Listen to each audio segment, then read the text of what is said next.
So, welcome everybody to today's ADEC program panel. I'm very happy to welcome Teresa Kennedy from the University of Texas as the speaker today. And she's also the president of the International Council of Associations for Science Education. We're very glad to have you with us today, Teresa, and introducing us to ICASE. So take us away.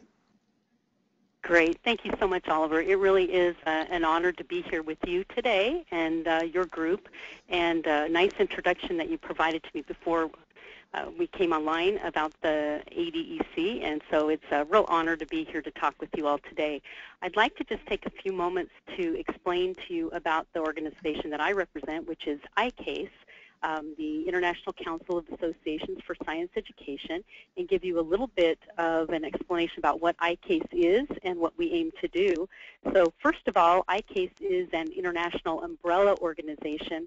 So we do our best, I should say, to link up to all the science education organizations around the world, and that would be the centers, societies, industry and institutes, as well as the colleges and universities in their departments and faculties to promote science education and technology education around the world. And the aim is to assist all of the primary and secondary teachers around the world. So this is very much a science teacher organization.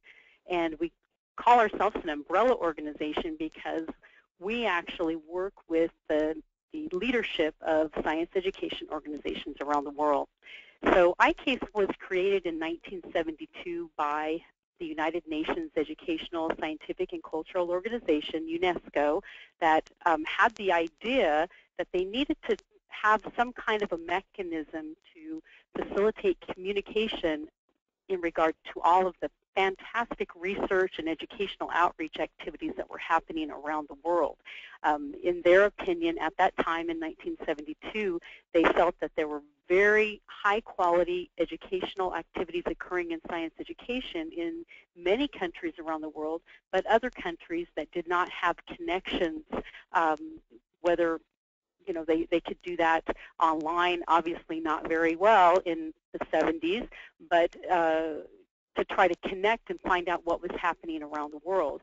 We've moved more to an online kind of network at this moment, but in the 70s, of course, as you can know within your organization, that really wasn't something that was so easy back then.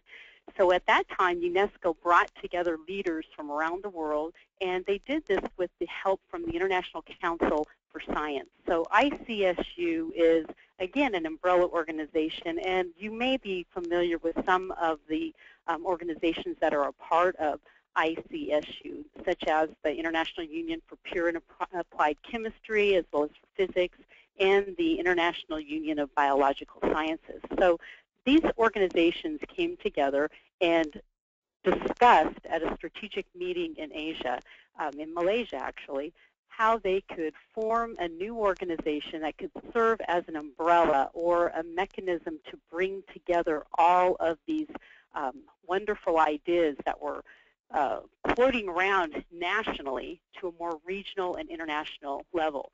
So in very simple terms, their purpose was to extend and improve science education for children and young people was important to them because they wanted to make sure that this went all the way down to the early years, up through high school and into the university areas around the world. So it was decided that at that moment in early 1970s that the members would be professional, non-governmental organizations, all with the general interest of promoting science and technology education within their countries. And so this is one thing that's a little bit unique about ICASE, is that we are an organization of members who belong to their own national organizations. So for over the past 40 years, we've had over 200 organizations that have come in and out of I guess, their strength of activity within the ICASE network. So ICASE provides all science education organizations around the world opportunities to participate in and contribute to our network. However, on the governance level of ICASE, only member organizations who are actively engaged in ICASE and paying membership fees, excuse the sirens going by, paying membership fees can actually serve on the management and executive board of ICASE. So currently we have 55, actually I think we're 58 at this moment, so we have over 55 organizations from 28 countries who are actively participating in the management and governance board of ICASE. And those countries, I included those on the slide so that you could see the 28 countries that are contributing to the financial basis of the network that we have within ICASE. And so you can see that we basically span across almost every region of the world, and it's growing stronger every day. So ICASE is funded entirely, as I just explained, by subscriptions from member organizations, although we do allow individuals that are representing libraries to subscribe to the journal that we have. So we have a quarterly journal that is published widely, and it's also up on the ICASE website. And we continue to link very, very actively to UNESCO. UNESCO is participating with ICASE pretty much on a daily basis. We have the regional representatives from UNESCO who work very closely with our international science education organizations. And we also provide assistance to UNESCO in many ways as well. One of those is that we provide input to activities and suggest directions that encourage strategies to bridge the gap between research and implementation. And the latest worldwide event that UNESCO has been working on, which is Education for Sustainable Development, which I'm sure you've heard quite a bit about. They do have a pretty strong technology strand throughout that. ICASE has been very active and involved in all of their strategic planning meetings. So the basic vision that UNESCO helped us to form many years ago was to try to promote, do our best to help the promotion of excellence in science education worldwide. And so we aim to extend and improve education for all children and youth throughout the world. And we do this primarily by providing a means of communication among the individual science teacher associations to help foster cooperative efforts to improve science education. So this sounds like it would be an easy thing to do, but it's actually quite challenging. And I think as members of organizations, we all realize how difficult it is to keep up the membership database and to keep actively communicating and involved with our own members of our organizations. So these National Science Teacher Associations are spending a considerable amount of time working with their members, and to have to worry about maintaining and having access to an international database of science education organizations around the world introduces a challenge that most organizations aren't able or equipped to handle. So that's where UNESCO is helping ICASE to kind of fill that gap. So our mission is to promote leadership in a collaborative science education community. So we attempt to coordinate, enact, and disseminate research, collaboration, and resources to enhance the impact and growth of both science education and science teacher associations throughout every continent. So our main role really is to help develop and sustain science teacher associations so that all science teaching is enhanced through collaboration, innovative methodologies, and connections across the globe. So our objectives that we aspire to carry out is to extend and enhance the work of its member organizations. So that is to say that if a specific science teacher organization in one of our partner countries is promoting some type of strategy, new pedagogical activities that they're promoting, we help them to disseminate that throughout the member organization.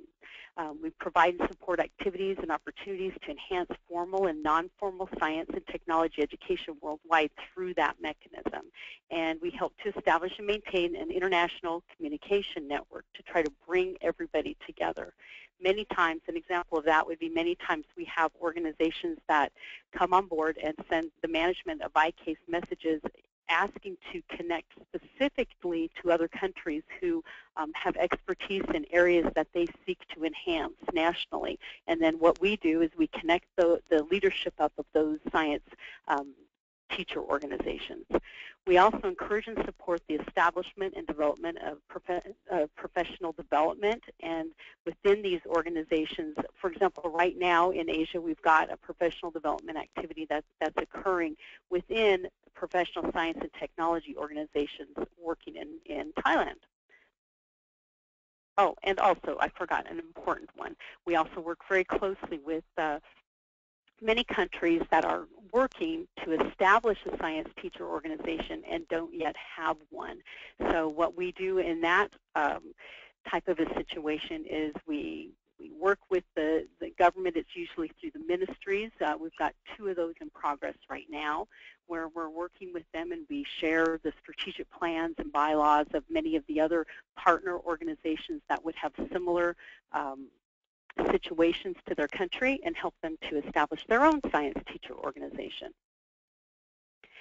So in a means to try to help with the communication and to spread the word about what type of research is happening, we do have a professional journal. It's Science Education International, and on our website we have a link to the journal, and you can see on this screen where it's showing the issues that we have up, the archive of issues, and this journal has really proved to be another way of collaboration. We've got quite a few articles that are developed between organizations of different countries, and that's what we're really encouraging, is to get some of the international research posted up. Another mechanism that we use to promote communication and collaboration is through our biannual newsletters.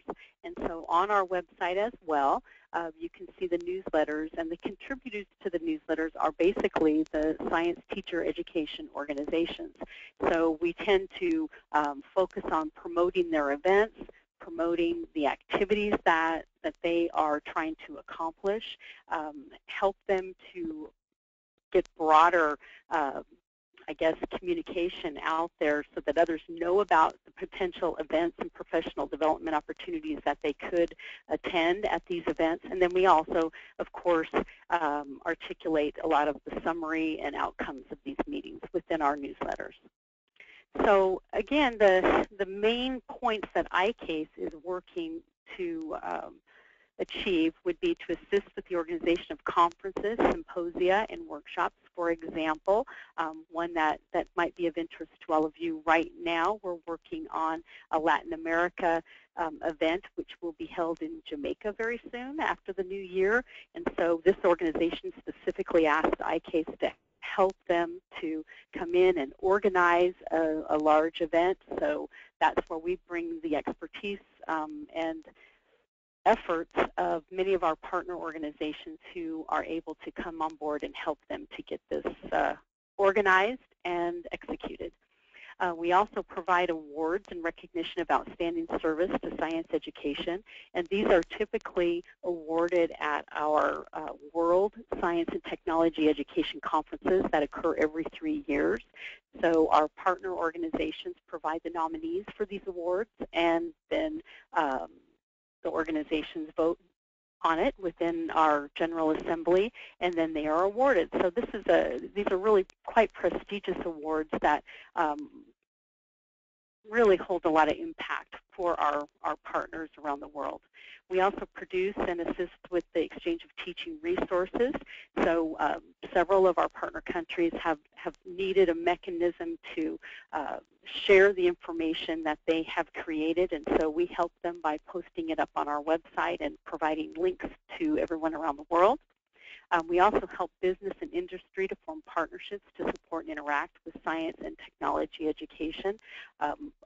example of this might be what we're doing right now in the UK. We've got a wonderful organization who is working with safety and science education, and we have a lot of efforts within that safety network here in the U.S. as well, and so we have helped to kind of bridge the gap and bring both of those organizations together to promote their efforts and disseminate them through ICASE.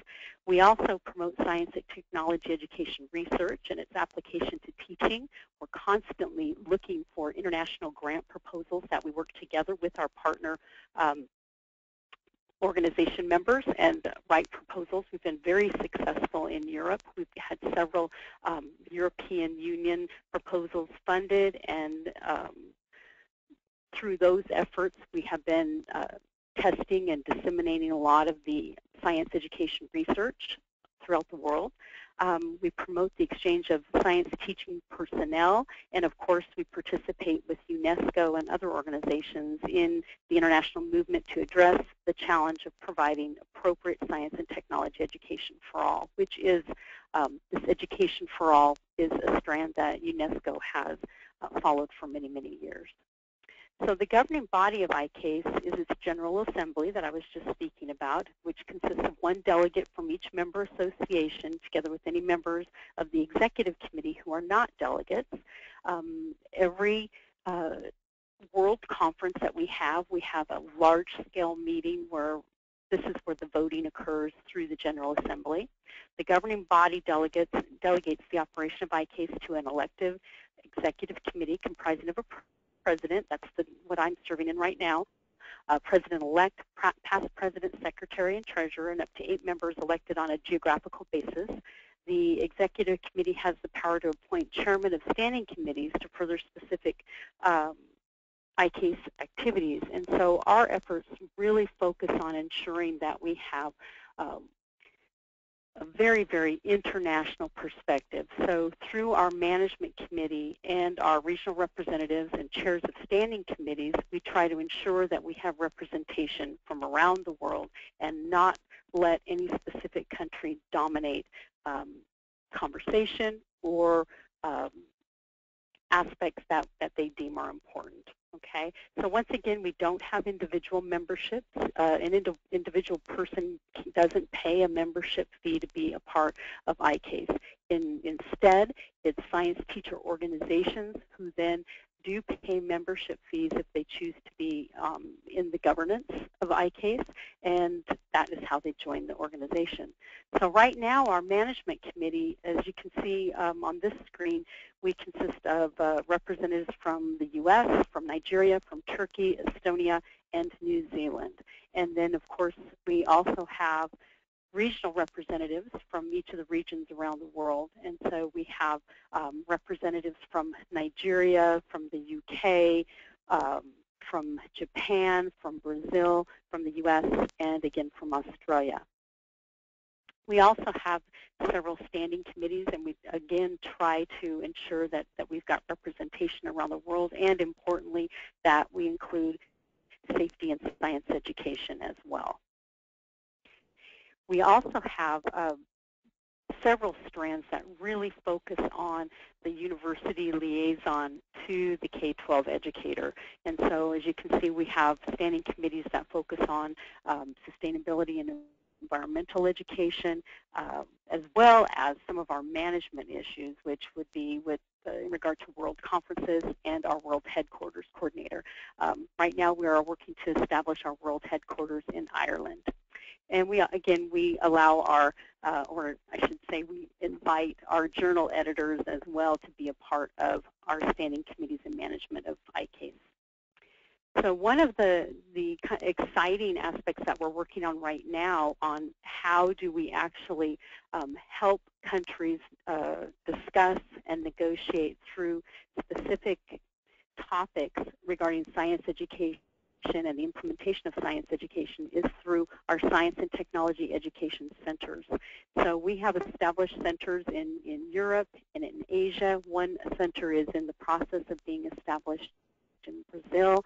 And so these are centers that typically are located at universities that have the mechanism or would like to have the ability to host workshops, and they're offering their service to host those workshops and cover a lot of the expenses so that they can bring in individuals from the region and around the world to conduct professional development activities, learning seminars, promote the distribution of resources that they have created to actually bring more individuals from around the world to initiate and facilitate projects and research that they are undertaking, and then also to help develop educators that can go out into the schools and further promote good pedagogy in science education. In addition, these centers also develop PR or publicity materials that would be promoting whatever science and technology education focuses of that country or the region.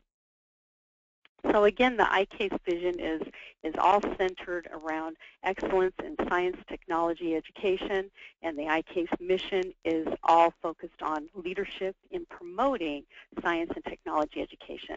And so we are looking for meaningful and supportive ways to put this into action. And that's the biggest challenge that we have right now is actually getting out there within each of the countries, working side by side with the science educators within those countries, and we have to rely on our science teacher organizations to help us with that. And so that's why we are the umbrella over the top of this, and we just hope to promote what the focus is that each science education organization is promoting around the world. So we do this through our website. We have conferences and symposia that are taking place. We've got publications, books, journals, and newsletters all posted on our website. And again, many of these books and journals that we're pointing our member organizations to have come from within our own network. We've got many of the projects that I was talking to you about. You can see Parcel, Profiles, and Engineer. All three of those projects were funded by the EU and have resulted in significant professional development activities that right now are being repackaged and used in other countries around the world to suit their needs, their specific educational needs. I'd like to take the opportunity, if that's all right, to make sure that you're aware about the date and location of the next World Science and Technology Education Conference that is sponsored by ICASE. And this will take place in Turkey on November 1st through the 5th in 2016. And so we're right now seeking individuals that have an interest in presenting at this event. Our keynote speakers are being identified right now. UNESCO always plays a big role in helping us to identify speakers and also typically serves as our primary keynote speakers. But if any of you are interested in attending this conference, we welcome you to do that.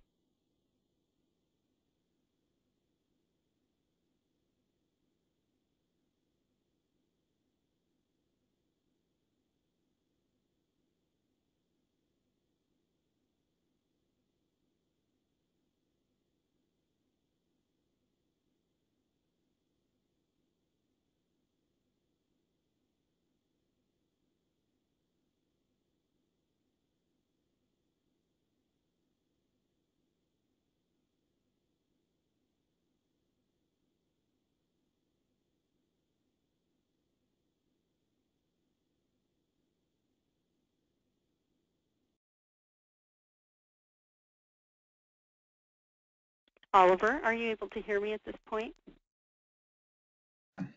Yes, I'm back online. I apologize. For some reason, my my internet connection dropped for a second there. I apologize about that. Okay. Well, I hope that I didn't rush too quickly. I only had about a half an hour today to be able to spend with all of you, but I really thank you for having the opportunity to give a quick overview of what ICASE is and what we aim to do. And we would be very interested in hearing any of your comments or suggestions for how we can improve our network and how we could create collaborations between our network and yours. Yeah, so I think one interesting point is ADEC is mainly focused on higher education, so college and graduate school. But obviously anything leading up to higher education is central uh, to the quality of students that we receive in the end. So whatever Absolutely. happens in primary and secondary education, so primary school and then middle and high school, is essential for the quality that we can deliver. But there's also a shift that I see, and I know you only have limited time, but a shift that I see in terms of teacher education, so also faculty members that traditionally have not had any formal exposure to educational sciences. So how do I actually teach, Right. and I think that's a big thing that I see coming in the next years. Usually, traditionally, whenever a professor or faculty member teaches, they teach the way that they have been taught. Exactly. And some of these teaching approaches that are utilized are not accommodating the needs of students today. Right. Right. And I think that there is a lot of things that it can be done. We now have instructional designers that can assist faculty members, not only in the college setting, but also in middle and high school, to really optimize the outreach to students, to optimize instructional technologies, instructional design. How do you deliver specific concepts that can assist faculty members and instructors to really make information and knowledge stick, let's say it that way, in important concepts. And that's kind of where ADEC is kind of coming from, both on the national and international level. We want to get instructional designers, administrators, faculty members together to share best practices, how they approach certain issues that they have in their organizations, in their structures, and share them how they solve these issues. Right. Well, it sounds very consistent with what ICASE is aiming to do as well. So we have a lot in common in that area then. Yeah, so I would like to keep in touch with you. I mean, we keep in touch anyways, Teresa. So Yeah. through NSTA, so I would very much like to keep in touch and keep the conversation going. Maybe there's an opportunity for us to kind of connect our networks and broaden it that way. I think that would be fantastic. So again, thank you so much for giving me the opportunity to learn a little bit more about ADEC and for the opportunity to share just a little bit of information about ICASE. Well, thank you, Teresa, very much for taking time out of your busy schedule. From what you've mentioned, it sounds like you really, there's a lot of things going on at the moment. But I don't want to keep you longer. You mentioned you on your way to meet somebody else and tend to other needs and meetings. Thank you very much for taking the time today. If there are any other questions, I might pass them on, and comments from our members, from ADEC members, I might pass them on to you if that's okay.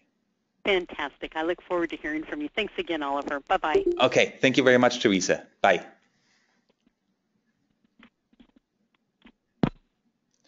And this ends our ADEC program panel for July 2015. Thank you, everybody, for attending today. And we will have our next ADEC program panel in August, and we will send out, as always, reminders for that. Thank you very much. Take care.